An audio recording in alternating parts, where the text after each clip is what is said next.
Hello दोस्तों, स्वागत है आप सभी को मेरे रेशनल हिस्ट्री चैनल में। तो आज हम बात करने वाले हैं वसंत पंचमी कि वसंत पंचमी क्या है और क्यों मनाया जाता है वसंत पंचमी। और वसंत पंचमी के दिन ही सरस्वती जी को पूजा क्यों किया जाता है। क्या वास्तव में वही विद्या की देवी है जो कि पूरे भारत में सभी को बताया जाता है और हर लोग उसे ही विद्या की देवी मानते हैं। क्या इसके पीछे की क्या सच्चाई है, आज हम इस वीडियो में समझेंगे। कुछ दिनों बाद वसंत पंचमी आने वाली है। 22 या 23 जनवरी को मनाया जाएगा।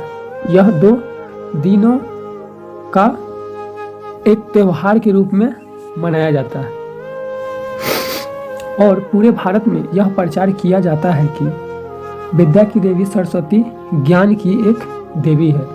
जो लोग इनकी पूजा पाठ करते हैं उनको बच्चों को ज्ञान मिलता है।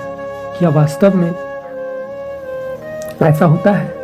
क्या विद्या की देवी है? तो भारत में महिलाओं की क्या स्थिति है, आप सोच सकते हैं। महिलाओं को पढ़ने का अधिकार दिया गया?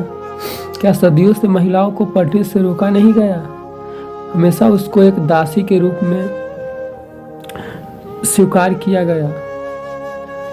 तो आप कैसे सोच सकते हैं कि एक स्त्री है जो विद्या की देवी हो सकती है? क्या इन लोगों ने कभी महिलाओं की शिक्षा के लिए कोई ऐसा स्कूल या गुरुकुल खोला? कभी भी नहीं। लेकिन आज हम सारे लोगों को यह लोग मूर्ख बना रहा है और हमें एक झूठी मानसिकता को हम सभी को दिमाग में डाल दिया गया है कि इसको पूजा करने से हम सभी को ज्ञान की प्राप्ति होती है। अगर ऐसा होता तो आज भारत देश इतना पीछे हुए नहीं रहता। आज इतना पीछा नहीं रहता हमारा भारत, क्योंकि आज दुनिया के बहुत सारे देश टेक्नोलॉजी के मामले में और एजुकेशन के मामला में बहुत आगे है, लेकिन हमारा भारत आज भी बहुत ही पिछड़ा हुआ है। सोच सकते हैं आप, जिस देश में विद्या की देवी स्वयं है उसी देश के एजुकेशन सिस्टम बहुत ही खराब है और यहाँ की महिलाओं की स्थिति कितनी दयनीय है। तो आप सोच सकते हैं कि कैसे झूठ हम लोगों के सामने परोसा गया है। तो आइए हम कुछ फैक्ट चेकिंग करते हैं। क्या वास्तव में यह परंपरा कहाँ से आया है और क्या इसके पीछे की सच्चाई है, आज हम इस वीडियो में समझेंगे। तो माघ के शुक्ल पक्ष की पंचमी तिथि को वसंत पंचमी कहा जाता है। तो हम यह देखते हैं कि यह माघ, फाल्गुन, चैत्र, ये तो बौद्धिस्ट कैलेंडर राजा कनिष्क के द्वारा यह प्रकाशित हुआ था आज से लगभग 2000 साल पूर्व। तो क्या सरस्वती जी, जिसको हम आज विद्या की देवी कहते हैं, क्या यह कैलेंडर बनने के बाद आई है? हम लोग को तो बताया गया है कि सरस्वती बहुत समय से है, जब से सृष्टि बना तब से। लेकिन यह कैलेंडर तो राजा कनिष्क के द्वारा बनाया गया था। तो क्या यह हम लोग को झूठी एक कहानी बताया गया है? आप इस पर विचार करें। आगे और देखते हैं। तो वसंत पंचमी पर सरस्वती माता की पूजा की जाती है, जिन्हें ज्ञान और बीना वाणी और कला की देवी भी कहा जाता है। जिन्हें और हम बता दें कि इस दिन को ही सरस्वती पूजा के नाम से भी जाना जाता है। कहा जाता है कि जिन बच्चों को ज्ञान, वाणी और कला में रुचि होती है उन्हें नियमित रूप से सरस्वती माता जी की पूजा करनी चाहिए। लेकिन क्या आप जानते हैं कि वसंत पंचमी के दिन माँ सरस्वती की पूजा करने की खास लाभ मिलते हैं? तो इससे आप सोच सकते हैं कि जिन व्यक्ति को पढ़ने का मन ही नहीं हो, क्या वह यहाँ पे पूजा पाठ करने से क्या उसको ज्ञान की प्राप्ति हो जाएगी? ऐसा नहीं हो सकता।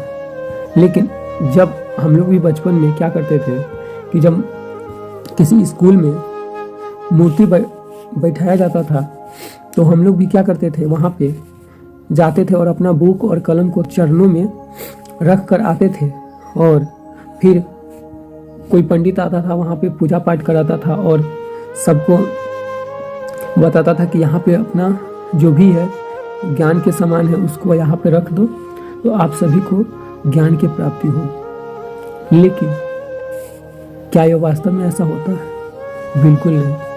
आज हम लोग को इस पे विचार करना चाहिए और यह जो पाखंड है हमारे बच्चों पे थोपा गया है और हर जगह पे यह पाखंड बढ़ाया जाता है, उन सभी पे हमें विचार करना चाहिए और इससे बचने की कोशिश करना चाहिए।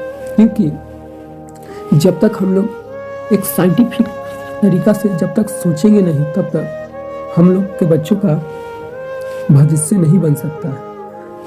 आज बगल में ही देख सकते हैं अमेरिका, जापान, रूस, चाइना, इजराइल, इन सारे देशों ने टेक्नोलॉजी में कितने आगे हैं और इन लोगों ने तरह तरह के आविष्कार किए हैं। लेकिन हमारे भारत में सिर्फ लोगों को झूठी एक कहानी बताई जाती है और झूठा इतिहास बताया जाता है।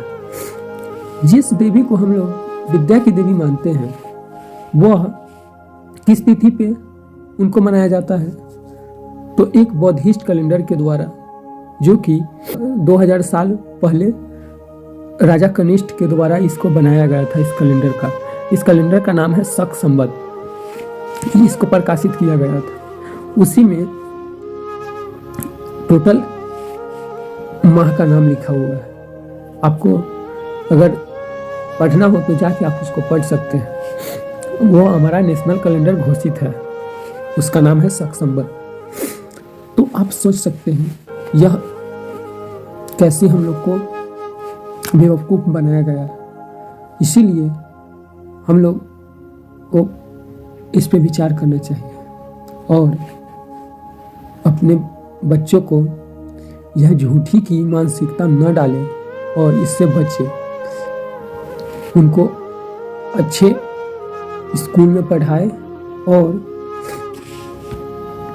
उनको एक साइंटिफिक व्यक्ति बनाने का कोशिश करें। उसको रेशनल व्यक्ति बनाएं। उसके अंदर की जो साइंटिफिक सोच है उसको डेवलप करें। वो मनोवैज्ञानिक चेतना को डेवलप करवाएं। उसको प्रश्न पूछने के बारे में उसको बताएं ताकि वो किसी से तर्क और वितर्क कर सके। उसे एक दार्शनिक व्यक्ति बनाए। वो उसकी बुद्धि विवेक को जागरूक करे। उसे पाखंड में मत डाले, उसको पाखंड मत सिखाए। तो आप लोग से बस यही कहना चाहता हूँ कि जो हम लोगों को झूठी कहानी परोसा गया है और सदियों से हम लोग इसी कहानी पे मनाते आए और चलते आए हैं, इनसे बचें और अपने समाज को भी बचाएं। तो आप सब इस पे विचार जरूर कीजिए।